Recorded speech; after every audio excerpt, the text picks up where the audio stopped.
Designed by Willy Messerschmitt, the Bf-109 fighter was the great adversary of the Hurricane and Spitfire during the Battle of Britain.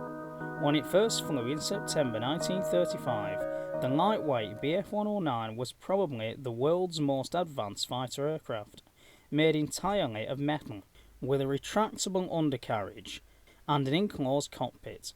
Blooded with the Condor Legion in the Spanish Civil War, the Bf-109 proved a good gun platform, steady and fast in combat, but it took considerable strength to pull it out of a dive, and had a tendency to swing to port in takeoff and landing. Combined with an unsatisfactory narrow undercarriage, this caused around 1 in 20 Messerschmitts to be written off in landing accidents. The Bf-109E, the variant that fought in the Battle of Britain, had a 20mm cannon firing through its propeller spinner, operating at the limit of its range over southern England. It proved more than a match for the Royal Air Force fighters. It was faster in a dive than the Hurricane or Spitfire, and capable of impressive high G turns. And plus I believe it had a fuel-injected engine. Later versions included the aerodynamically refined Bf-109F and the Bf-109G, my favourite model. Some 35,000 of all marks were built in total. More of these were built than any other fighter aircraft in history.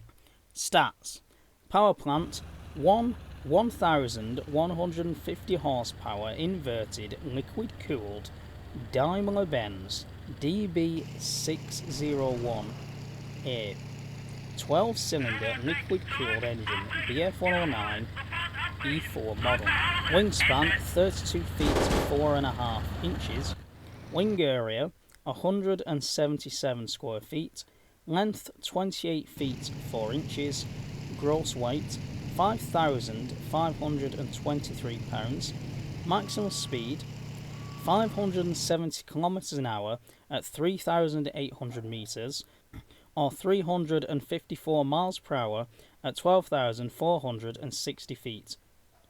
Range, this is something I'm going to come back to in a minute, 660 kilometers or 410 miles.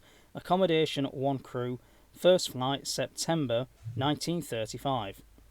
Now we know that some fighter airfields were located in the Pas-de-Calais, which is around 22 miles from Dover.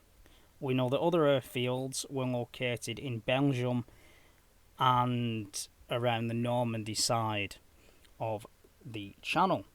Now, coming back to the operational range, some historians say that the 109 had 10 minutes of combat time over southern England, unless they mean over London, and other historians say it's 30 minutes. So can somebody clear this up in the comments once and for all? Today, August the 13th, 1940, will be forever called Adlertag, or Eagle Day. Waves of strong attacks over a 10-hour period came in against Essex, Kent, Sussex and Hampshire, and I believe the RAF flew up to 6 sorties that day. It was the day when Goering proclaimed, "We will knock the RAF from the skies once and for all." Well, unfortunately for him, it didn't work.